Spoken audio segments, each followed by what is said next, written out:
Welcome to Bedtime Astronomy. Explore the wonders of the cosmos with our soothing Bedtime Astronomy podcast. Each episode offers a gentle journey through the stars, planets, and beyond, perfect for unwinding after a long day. Let's travel through the mysteries of the universe as you drift off into a peaceful slumber under the night sky. Imagine you have spent your entire life living in a house. Like you know every single creaky floorboard in the hallway. Right, you've memorized the whole layout. Exactly. You know the precise angle the sunlight hits the kitchen window in the morning, and you feel completely, perfectly secure in your understanding of this building. You have mapped its dimensions. You've calculated its structural integrity. But then you wake up one morning and realize something genuinely terrifying. Okay, what's that? You'll suddenly realize that 85% of the building, like the vast majority of the load-bearing walls, the steel beams, the roof, is completely invisible to you. Wow. Yeah, you can't see it. You can't touch it. And worse, you look down and realize the foundation of this house is constantly, unpredictably shifting its shape underneath your feet. I mean, that is the deeply unsettling image. It forces a complete reevaluation of literally everything you thought you understood about your environment. Right. And yet, that is precisely the reality we're waking up to right now when we look at the universe. It's wild. And that is exactly the crisis currently facing modern astrophysics. So today, we are exploring a really groundbreaking mathematical framework from the Chinese Academy of Sciences. Yeah, specifically the work of Yunchen, Tengpeng Zhu, and Zuming Zhang. Exactly. And they're attempting to solve two of the most stubborn, entrenched mysteries in the cosmos. The true nature of dark energy and this massive discrepancy in how fast the universe is actually expanding. Right. So we are going to break down the actual mechanics of the cosmos today, looking at the very edge of human understanding. Because I feel like this stuff can get so abstract, right? It absolutely can. But we will connect these incredibly complex, high-level mathematical theories back to the fundamental question of how reality actually operates. Yeah. Because as abstract as the math of cosmology can get, it is ultimately describing the physical space you and I occupy right now. The space the listener's sitting in right now. Exactly. We are talking about the mechanics of the universe. And, well, to understand how the rules of the universe might be breaking right now, we first have to understand what those rules were supposed to be. Okay, let's unpack this. Let's start with the bedrock. The standard model of cosmology that scientists have basically relied on for decades. Right. So the standard model is known in physics as the lambda CDM framework. Lambda CDM. Yeah. You can think of it as a structure built on three massive pillars. So the first pillar is represented by that Greek letter, lambda. Okay. That stands for the cosmological constant. Constant. Right. And this is the mathematical value we associate with dark energy, which we understand to be the mechanism that is actively driving the accelerating expansion of the universe. I want to pause on that word constant because that seems to be the linchpin of this entire discussion. The assumption has always been that dark energy just does not change. Yeah, that has been the prevailing consensus for a long time. The idea is that the density of this dark energy remains perfectly fixed. So as the universe expands and creates more empty space, more dark energy simply exists to fill that new void. Keeping the overall density identical to what it was, say, a billion years ago. Exactly. And the history of this idea actually goes all the way back to Albert Einstein. Oh, really? Yeah. When Einstein formulated his theory of general relativity, the equations actually suggested the universe should be collapsing in on itself. Because of gravity, right? Yes, due to the gravitational pull of all the matter inside it. But to fix this, and to keep the universe static, which was the philosophical preference of the time, he introduced a quote-unquote cosmological constant into his equations. Just to push back against gravity. Basically, yeah. So he essentially invented a repulsive force just to balance his mathematical ledger. He did. He literally just put it in there to make the math work. And when Edwin Hubble later proved the universe was actually expanding, it wasn't static at all. Einstein famously called the cosmological constant his biggest blunder. Yeah, he completely threw it out. But then, in the late 1990s, astronomers studying distant supernovae discovered that the universe wasn't just expanding. It was accelerating. Exactly. The expansion was accelerating. Something was pushing it apart faster and faster. So theoretical physicists actually dusted off Einstein's blunder. They brought the constant back. They reintroduced lambda to the equations, and they called it dark energy. And honestly, it worked perfectly to explain the acceleration. Okay, so that is pillar one. An unchanging, constant energy pushing everything apart. Yeah. So what is the second pillar of this model? The second pillar is the CDM part of the acronym, cold dark matter. Cold dark matter. Right. And this is the invisible bulk of the cosmos. It makes up roughly 85% of all the matter in the universe. 85%. That's the invisible house. That's the invisible house, exactly. And we call it cold because it moves slowly compared to the speed of light. Why does the speed matter? That slow movement is crucial because it allows the dark matter to actually clump together under its own gravity. It forms this invisible scaffolding, these massive halos that our visible galaxies are actually built within. But the catch here, and I mean the thing that always invites skepticism when you bring this up, is that despite making up the vast majority of the matter out there, it has never been directly observed. We have never caught a particle of dark matter in a detector. Which is crazy to think about. It is. It doesn't interact with light at all. It doesn't absorb it, reflect it, or emit it. Which brings up a very natural question. Like, if you're listening to this, you might be thinking, if we have never directly observed 85% of the matter in the universe, how can we be so confident it actually exists? Right. Like, are astrophysicists just making up invisible stuff to make their broken math work again? Isn't it just a mathematical house of cards? I completely understand that skepticism. It's a totally necessary part of the scientific process to ask those exact questions. But in astrophysics, we often have to measure the invisible by the shadows it casts. We may not be able to put dark matter in a jar in a laboratory desk, but we can measure its gravitational pull with extreme precision. Okay, so how do we do that? Well, the history of this goes back to the astronomer Vera Rubin in the 1970s. She was studying the rotation curves of galaxies, specifically the Andromeda galaxy. Right, so she was looking at how fast the stars were spinning around the galactic center. Yes. And based on standard Newtonian physics and the visible mass of the galaxy, the stuff we can actually see, the stars on the outer edges should have been moving much slower than the stars near the dense, heavy core. Like how our solar system works. Exactly. Think of our solar system. Mercury zips around the sun very quickly, while Neptune plods along very, very slowly on the outer edge. Makes sense. But Rubin found that the stars on the outer edges of Andromeda were moving incredibly fast. So fast, in fact, that the visible mass of the galaxy didn't have anywhere near enough gravitational pull to hold them in. They should have just flown off. They should have been flung out into deep space entirely. The only way to explain the physics of what we were seeing was the presence of a massive invisible halo of matter. Providing the necessary gravitational glue. Exactly, providing the glue. We know the dark matter is there because of what it does to the things we can see. Okay, so it's the mathematical necessity of dark matter to explain gravity's behavior on a galactic scale. That and how light bends around massive objects, a phenomenon known as gravitational lensing. The framework is held together by the very real, observable effects of gravity. Got it. So that leaves the third pillar of the lambda CDM model.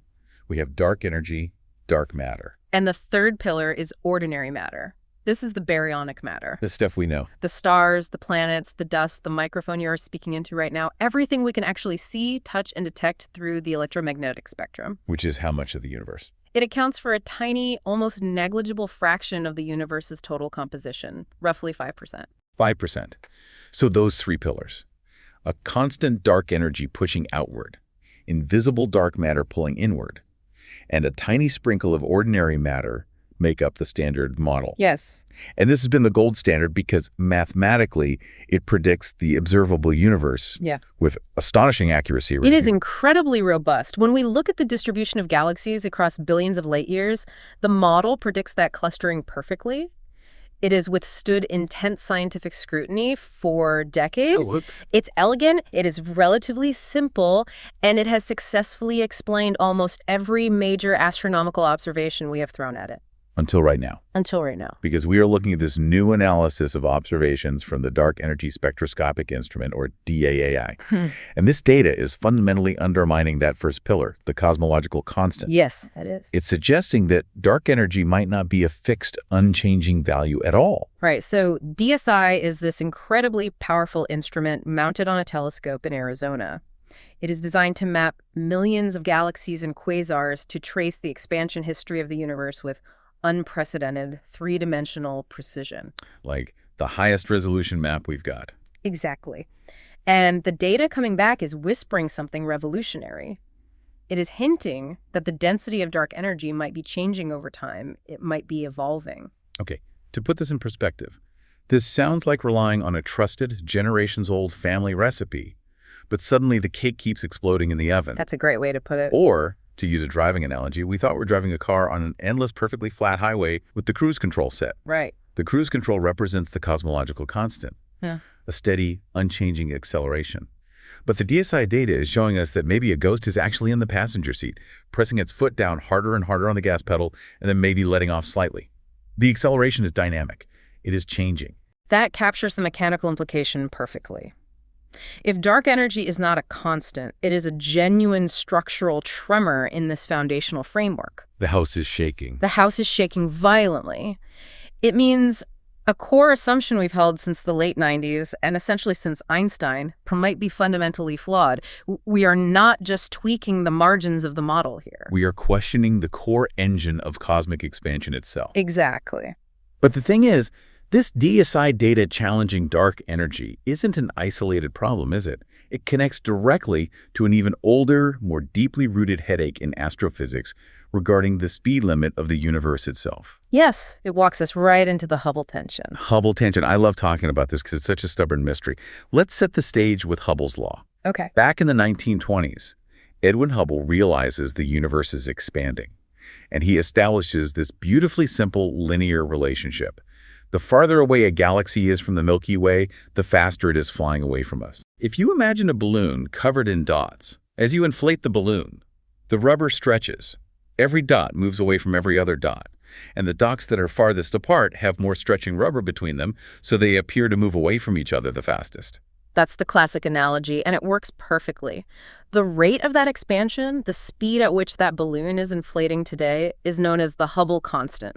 Okay. But the problem, the tension, is that we have two completely different, highly precise ways of measuring that exact present-day expansion rate. And they give us two conflicting answers. They do not match. So we have measurement A and measurement B.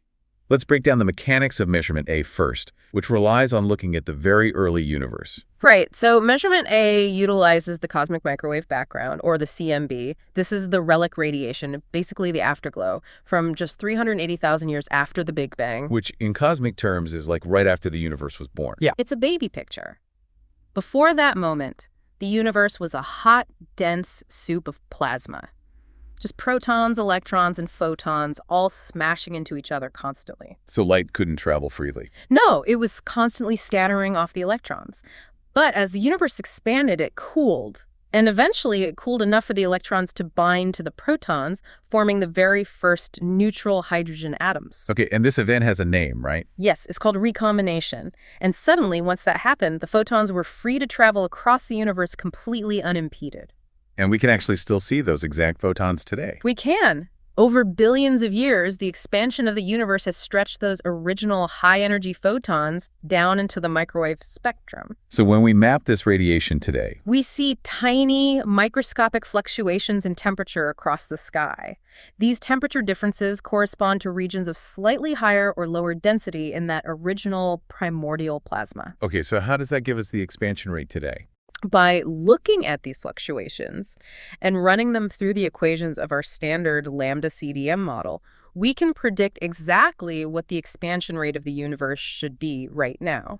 So measurement A is like looking at the biological markers in a baby picture, applying our understanding of human growth, and calculating a prediction of exactly how tall that person will be when they're 30 years old. That is precisely the methodology. Now, contrast that with measurement B, which we call the distance ladder measurements. The distance ladder. Instead of looking at the beginning of time and extrapolating forward like a prediction, this method looks at the local, relatively recent universe and measures the expansion directly. But how do we actually do that? You can't just stretch a tape measure to another galaxy. No, we use what astronomers call standard candles. A standard candle is an astronomical object whose intrinsic brightness is a known absolute value. Okay, so we know exactly how bright it truly is. Yes. The foundational work for this was actually done by Henrietta Swan Liggett in the early 20th century. She was studying a specific type of star called a Cepheid variable. A Cepheid variable. Right. These stars physically pulse. They grow brighter and dimmer over a regular period of days or weeks. And Leavitt discovered this direct mathematical relationship between the length of a Cepheids pulse and its true intrinsic luminosity. So if you measure the pulse, you know exactly how bright the star actually is at its source. Exactly. And if you know exactly how bright a star actually is, and you measure how dim it appears to be from Earth, you can calculate precisely how far away it is. Because light fades at a perfectly predictable mathematical rate over distance, the inverse square law of light. Okay, so that works for stars. Today, we use Cepheid variables for nearby galaxies, yes. But for much more distant galaxies, we use type Ia supernovae. Exploding stars. Exploding white dwarf stars, specifically. They detonate with a very consistent known luminosity. They are the ultimate standard candles. So by measuring the distance to these objects and simultaneously measuring how much their light has been stretched into the red end of the spectrum by the expansion of space, which we call their redshift, we directly calculate how fast the local universe is expanding right now. So measurement B is basically just taking out a tape measure and physically measuring the 30-year-old adult today. Exactly. And the tension is this.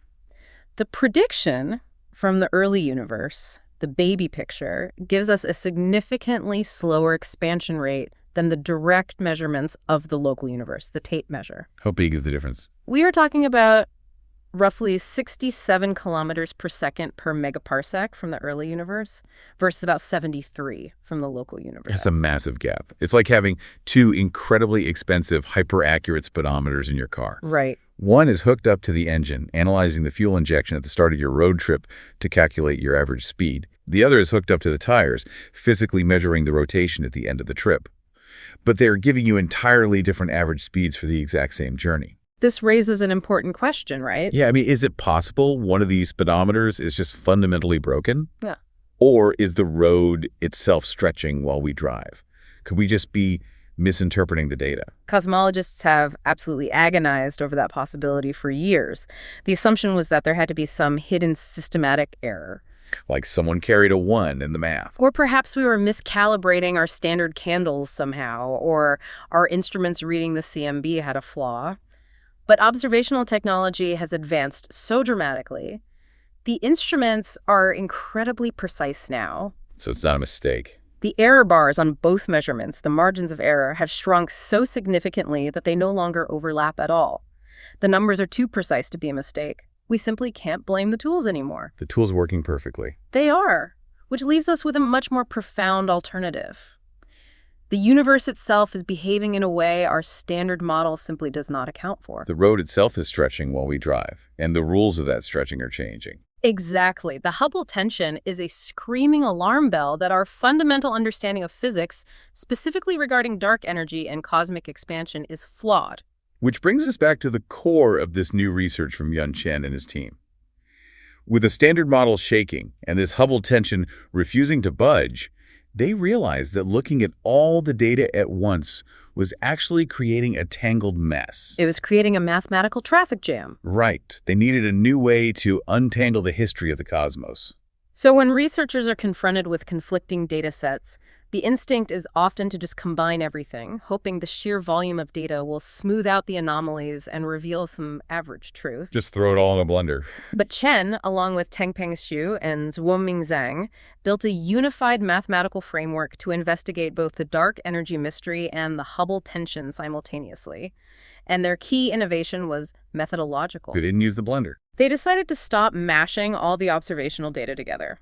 Instead, they separated out different probes of the universe's expansion based entirely on the specific periods of cosmic history they are most sensitive to. Okay, let's define probes in this context. We're talking about the different astronomical phenomena we use to measure distance and time. Yes. Different probes act as highly specialized windows into distinct eras. So in their framework, they strictly isolated the cosmic microwave background. They used the CMB solely to probe the high redshift early universe. They kept the baby picture strictly as a baby picture. They did not allow the early universe math to bleed into the late universe measurements. And for the late universe, they used different tools. They relied on type Ia supernovae, which we discuss as our standard candles, Right. and another incredibly fascinating phenomenon called baryon acoustic oscillations, or BAO. Okay, baryon acoustic oscillations. That sounds like a concept pulled straight from science fiction. What physically is an acoustic oscillation in space? It goes back to that hot, dense plasma of the early universe we were talking about. Before recombination. Yes, before recombination, gravity was trying to pull the dark matter and the ordinary baryonic matter together into clumps. But the intense radiation, the photons, were exerting this immense outward pressure. So it's a tug of war. Exactly. Gravity pulling in, radiation pushing out, and this tug of war created actual sound waves, pressure waves rippling outward through the plasma, much like dropping a stone into a pond and watching the ripples expand. Wait, literal sound waves traveling through the early universe. Literal sound waves. And when the universe cooled and recombination finally happened, the plasma turned into neutral gas. The radiation pressure suddenly dropped to zero. So what happened to the waves? The sound waves effectively stalled. They froze in place. Wow. The matter that had been pushed outward by these waves stayed exactly where it was, leaving a spherical shell of slightly denser matter surrounding the original center of the wave. So there are literal rings of denser matter frozen from the dawn of time out there. Yes, and over billions of years, gravity caused galaxies to preferentially form along these slightly denser rings. Oh, that's amazing. Today, when we match the positions of millions of galaxies, we see a faint but mathematically undeniable pattern. There is a preferred distance between galaxies, corresponding exactly to the size of those original frozen sound waves. I mean, how big they are. It is roughly 490 million light-years across. Because we know the physics of the early plasma, we know exactly how large those sound waves should have been. So we use that precise, consistent distance as a standard ruler to measure the expansion of the universe at different epochs. That is an unbelievable piece of deductive reasoning. We literally use the frozen echoes of the Big Bang as a cosmic tape measure. It's one of the most elegant tools in cosmology. So Chen and his team have the CMB looking at the deep past, and they have standard candles and frozen sound waves looking at the more recent past. Why is physically separating this data in the math so revolutionary? Because it breaks what physicists call degeneracies. Okay, here's where it gets really interesting. Because a degeneracy sounds like a flaw, but in math, it means something very specific. It does. Imagine I give you a simple equation.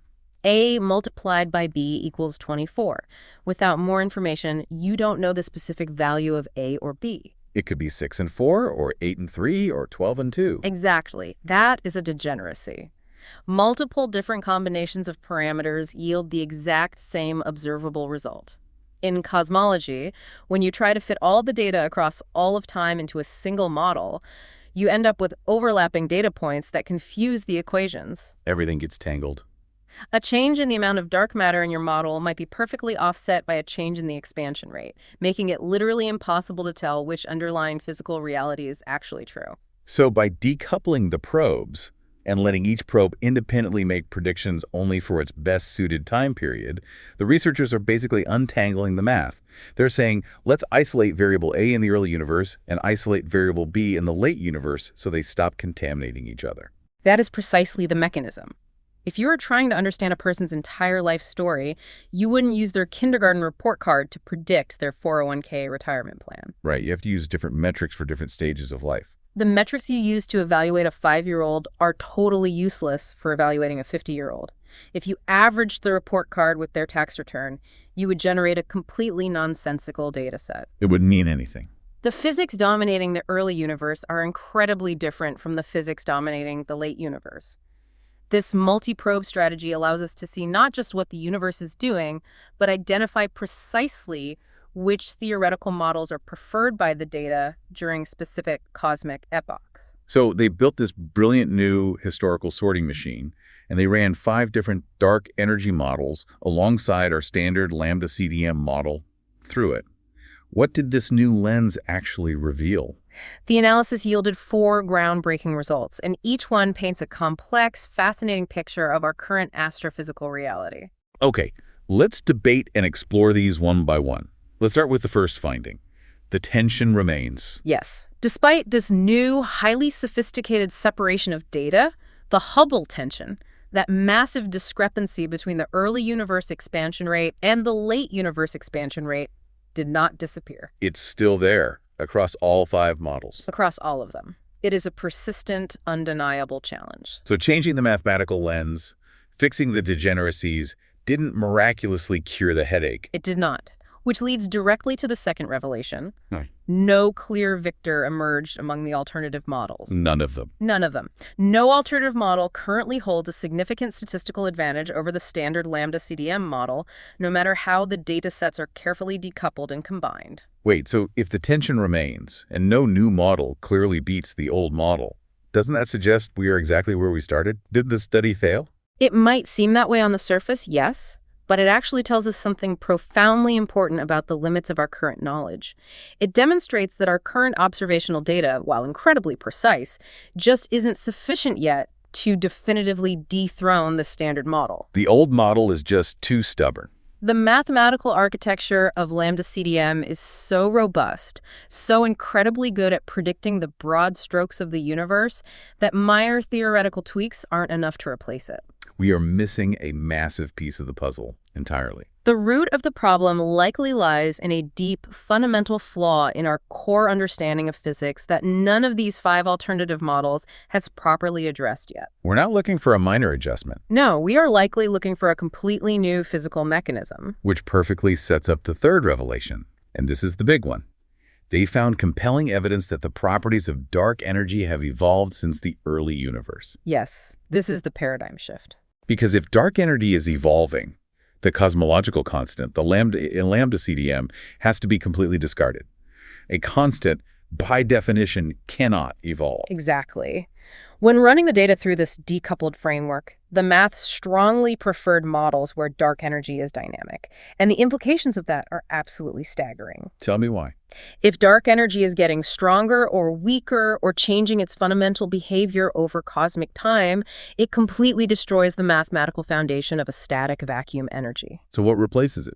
Well, in physics, some models propose something called quintessence. Quintessence. It's a dynamic, time-evolving scalar field that drives the expansion. Other models propose something called phantom energy, where the density of dark energy actually increases over time. And what did the data show? The DSI data, analyzed through Chen's framework, leans heavily toward this dynamic reality. The engine driving the universe apart has gears, and it is actively shifting them. That is incredible. Which brings us to the fourth and honestly perhaps the most disruptive revelation from the data, the interacting dark sector. Yes. The team identified tentative hints of physical interactions between dark matter and dark energy. This is where the standard rulebook of physics truly begins to unravel. Okay, wait. So we established earlier that dark matter acts like an invisible anchor, right? It's holding galaxies together with gravity. Right. And we established that dark energy acts like an invisible engine, pushing the fabric of the universe apart. Historically, we used to think they shared the same universe, but completely ignored each other. They were considered 2 totally separate, non-overlapping domains. You're telling me these 2 invisible ghosts might actually be talking to each other? What's fascinating here is that the ghost analogy is perfect. The suggestion is that these 2 invisible forces are actually interacting. And the phrase interacting in this context implies a transfer of energy or momentum. How does that even work? Well, dark energy could be slowly decaying into dark matter.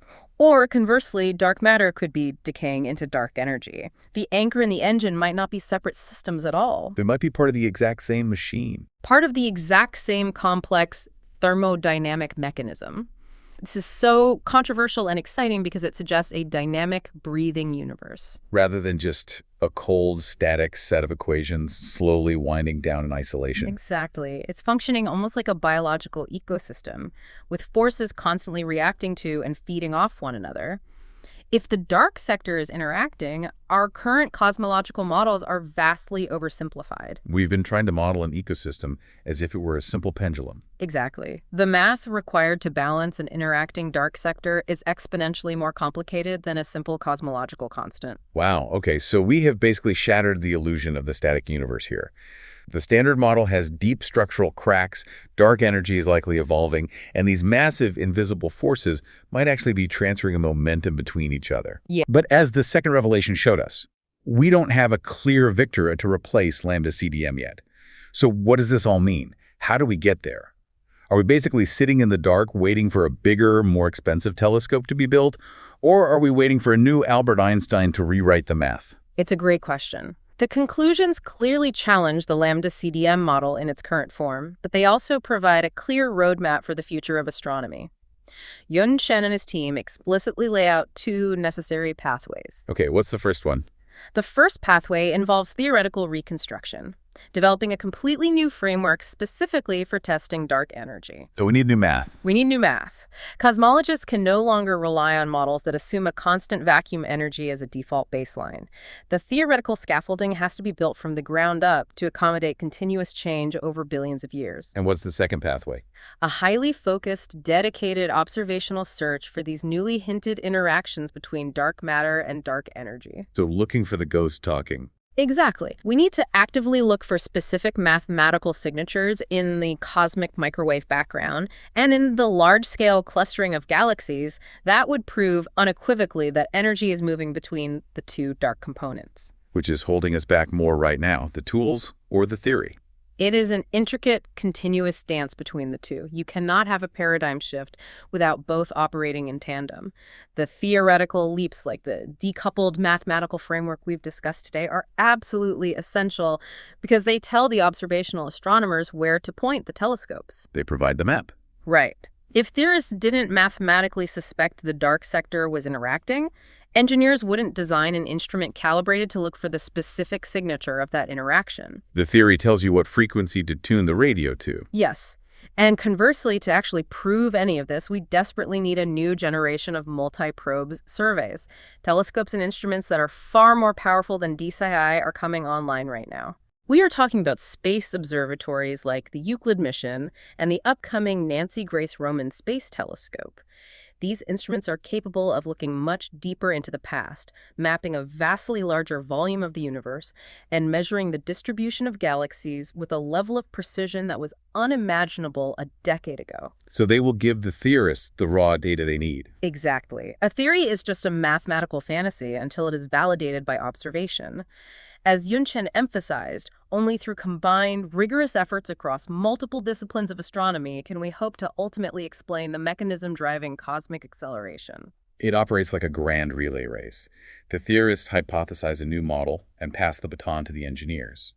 The engineers build a hyper-advanced telescope to test it and pass the observational data back to the theorists. The theorists realize the model is slightly wrong, adjust the math, and the cycle continues. Round and round, getting incrementally closer to the fundamental truth of the universe every single lap. That is the scientific method operating on the largest possible scale. It is a slow, methodical dismantling of our own ignorance. I love that. Well, it has been an immense intellectual journey today. We really started from the comfort of a standard model that seemed to have everything figured out. A universe neatly divided into ordinary matter, dark matter, and a constant dark energy pushing outward. Right. And we have realized that the foundational mechanics of that universe are shifting. We are looking at a physical reality where 85% of our cosmos might be governed by shifting, evolving, and interacting invisible forces that we are only just beginning to comprehend. It is a profoundly humbling realization. It strips away the illusion that we have the cosmos fully mathematically constrained. But at the same time, if you're listening to this, I think it is worth taking a moment to appreciate the sheer joy of living in an era where the fundamental rules of reality are still being actively written. It really is an incredibly exciting frontier. It's a massive testament to human curiosity that we are sitting here utilizing the frozen sound waves of the Big Bang to calculate the changing behavior of invisible energy billions of light years away. And as we peel back those deepest layers of the universe, we are confronted with questions that go far beyond just resolving a mathematical tension. Yeah. Because if this new framework is pointing us toward the actual physical reality, it alters our perspective on the ultimate timeline of existence. The fate of the universe. Exactly. I'll leave you with this thought.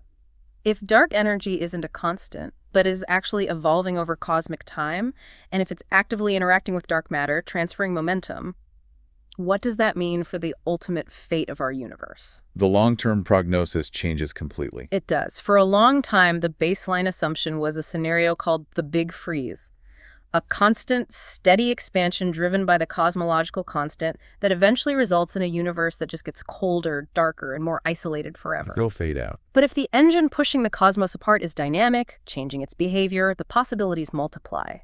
If dark energy is phantom energy growing stronger over time, the universe could end in a big rip, literally tearing galaxies, stars, and eventually atoms apart. Or conversely, if dark energy is transferring its power back into dark matter, could the expansion of the universe one day slow down? Could it stop? Or even reverse? Thrown into reverse, leading to a big crunch. Exactly. When you realize the engine is changing gears, you really have to wonder where the car is actually driving. We will leave you with that massive existential question to mull over. Until next time.